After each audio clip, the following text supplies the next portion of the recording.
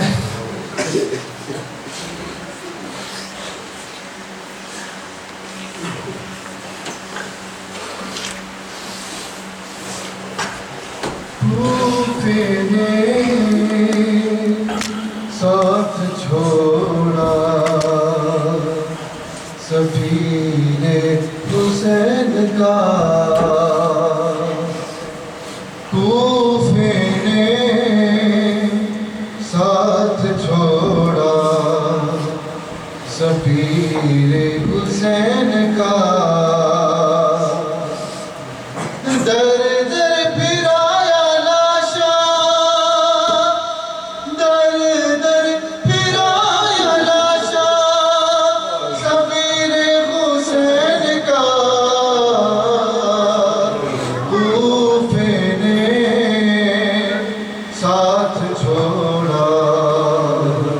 سفیر حسین کا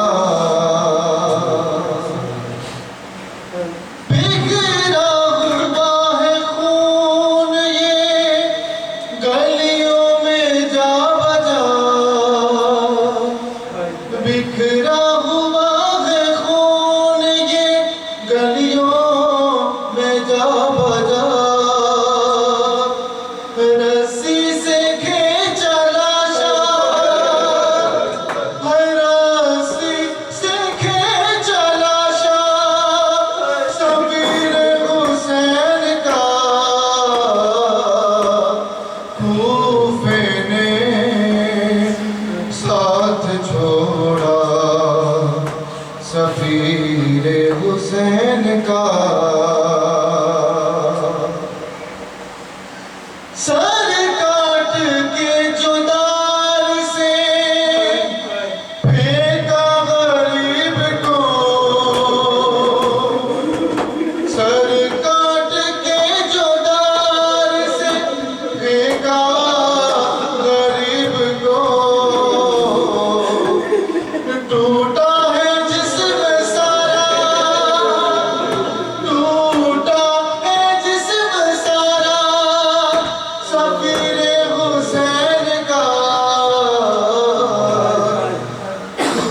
کوفے نے ساتھ چھوڑا سفیر حسین کا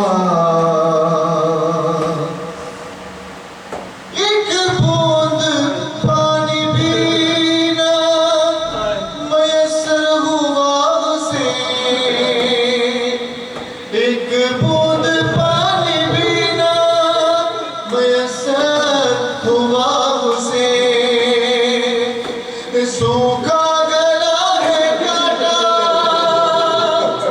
سوکھا گلا ہے کاٹا سفیر حسین کا کوفے نے ساتھ چھوڑا سفیر حسین کا حیا علی خیر العمل حیا علی خیر العمل حیا خیر العمل حیا علی خیر العمل حیا علی خیر العمل حیا علی حیا علی خیر العمل حیا علی خیر العمل یا حسین یا حسین یا حسین یا حسین یا حسین حیا علی خیر العمل حیا علی خیر العمل حیا علی خیر العمل حیا علی خیر العمل یا حسین یا حسین یا حسین یا حسین یا حسین یا حسین یا حسین یا حسین یا حسین تیرا سینہ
لبدا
ایسا